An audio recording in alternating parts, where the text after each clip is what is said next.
welcome to today's video. Today we are doing squaring, cubing and rooting of fractions.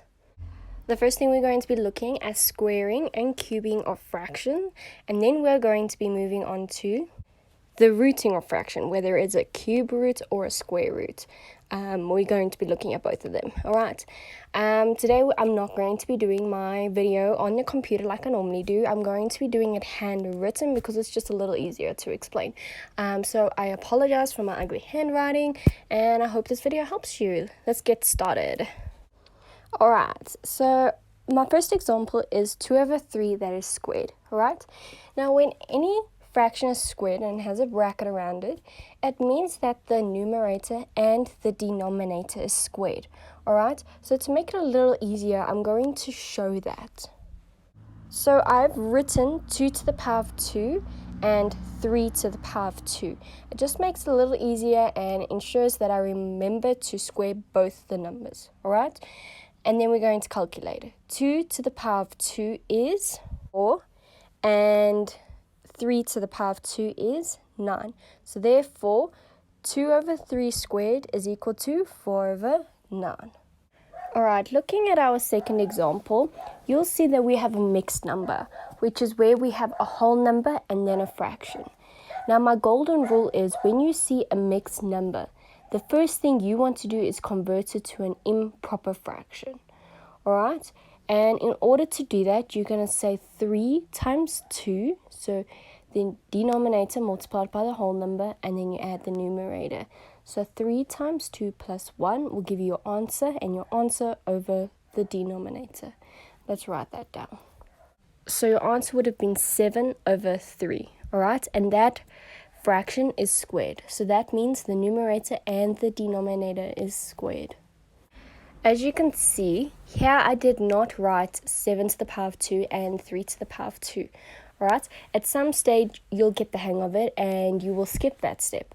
Alright, if you get the hang of it in the early stages of doing it, that's all well, long as you remember to square both. Alright, so 7 to the power of 2 is 49 and 3 to the power of 2 is 9. Alright, now when you have an improper fraction, you always have to simplify your answer at the end. So that's what we're going to do next.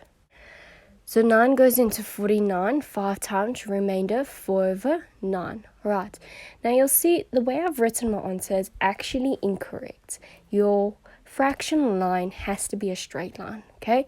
I unfortunately cannot squish my fraction in, else it looks horrible. So that's why I've done it today, but technically you guys are not allowed to do it in an exam. Alright, so make sure that you put that line straight. Alright, then I've written down question 3. You'll see question 3 is -2/4 and it is cubed. Now, example 1 and 2, I did slightly different to the way I'm doing 3, okay? You can do it either way, you should still get the same answer. But the reason why I changed 3's method is because we are dealing with a negative.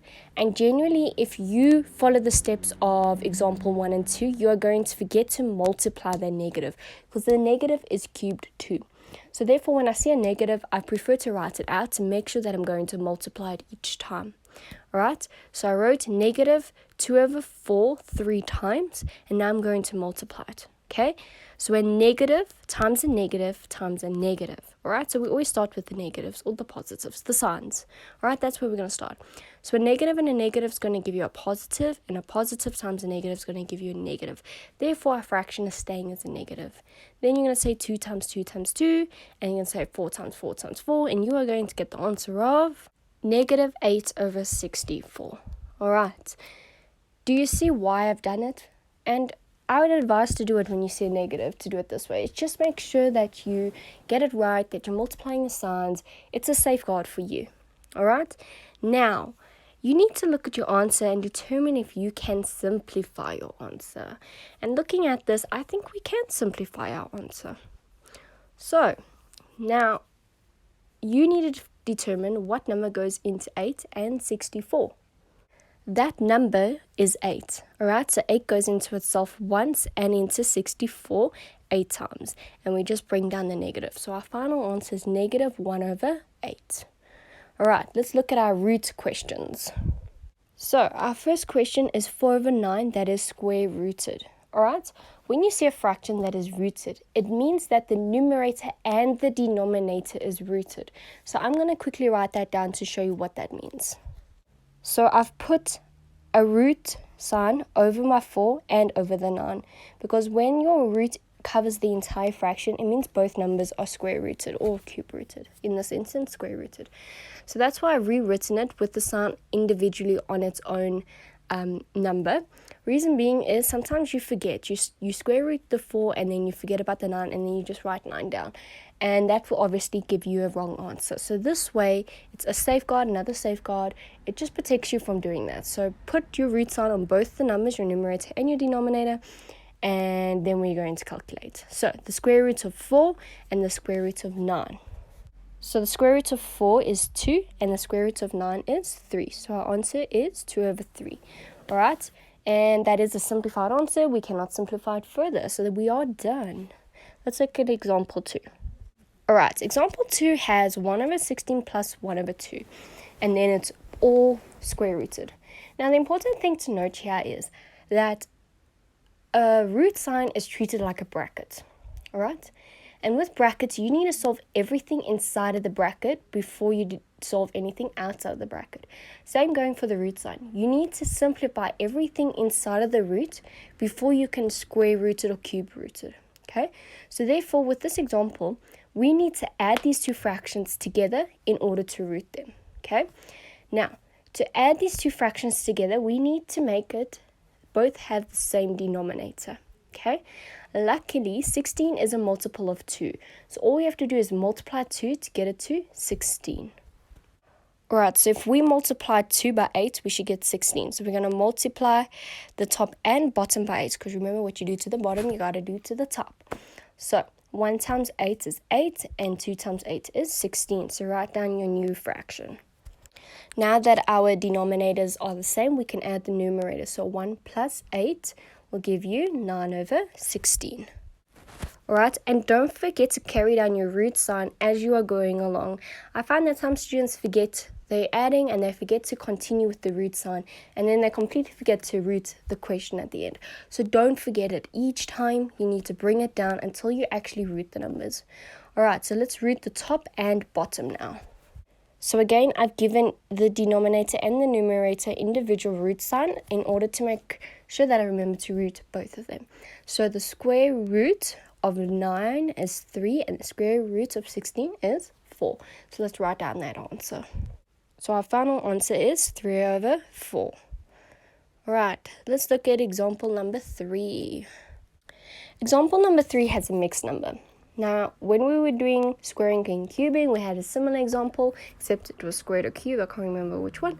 And remember, I told you that when you see a mixed number, you need to always convert it. No matter what, convert it in order to do any multiplication, adding, subtracting, anything, any operation, you need to change it. All right? So we're going to multiply the denominator with the whole number and add the numerator. So 4 times 2 plus 1. All right, and then you'll see I've added that movement with my little pink pen. Right, I like to do this just to help me a little bit, another safeguard. It just makes sure that you know what you're doing. All right, so that's why I always use little pinks or blues or whatever color you want, and I just add in those little details. Just helps you here. All right, so let's get our new numerator. So 4 times 20 plus 1 will give you 81 over 4. Now we need to square the top and the bottom. Alright, so I put the square root on the numerator and the denominator, and now let's calculate the square root of 81 and the square root of 4. The square root of 81 is 9 and the square root of 4 is 2. So our answer is 9 over 2. But because it's an improper fraction, we can convert it to a mixed number. So how many times does 2 go into 9 with its remainder? 2 goes into 9 4 times, remainder 1 over 2. Generally, if your denominator is 2, your numerator will always be 1 when you're converting from a improper fraction to a mixed number. A little trick just to get you guys going. Alright, let's look at question 4. Question 4 is nice and simple. Alright, so question 4 is actually a cube root. Alright, so we're going to cube the top and the bottom. Now, you can always cube a negative, but you cannot square root a negative. All right, so here we can actually solve this, but if it was a square root, we wouldn't have been able to solve it. All right, and instead of putting my root sign over the top, the -1, and the bottom, the 8, I just went straight to the answer. Okay, so same as the previous examples that I was speaking about, where we're squaring and cubing, you don't have to put the roots over the individuals and then solve it. I just like to do it as a safeguard. But once you guys get going and get used to these things, it's going to kind of be easy in your head, and your head's going to automatically do it. So, for example, 4, I automatically did it. I didn't have to write it. You don't get a mark for doing it. It's just a safeguard. All right, so when you start getting into the motions, then you can start doing it like number 4. But first start off doing it like the first 3 examples. Okay, so the cube root of -1 is -1, and the cube root of 8 is 2. So our answer is -1/2. See, told you it was simple. All right, let's look at our final one for today. 5 is very similar to 2. All right, except that it is a cube root and not a square root. Okay, so what we have to do is find the same denominators, add them together, and then we can cube root the fraction. All right, so how are we going to change our fractions in order to get them the same? Start thinking about that. All right, hopefully you guys were thinking that 32 is half of 64. So in order to get it to 64, all we have to do is multiply it by 2.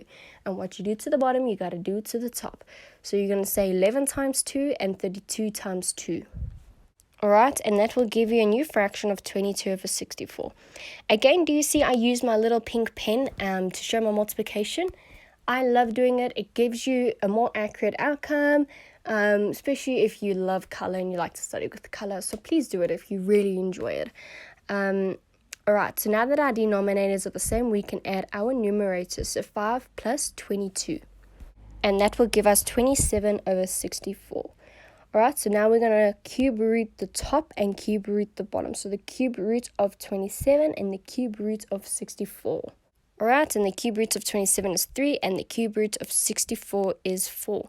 So your final answer is 3/4. All right, I hope this video helps you, and I hope you understand. If you have any questions, message your teacher or leave your comments below, and I will try and help you as far as possible. And I'll see you next time. Thanks, guys.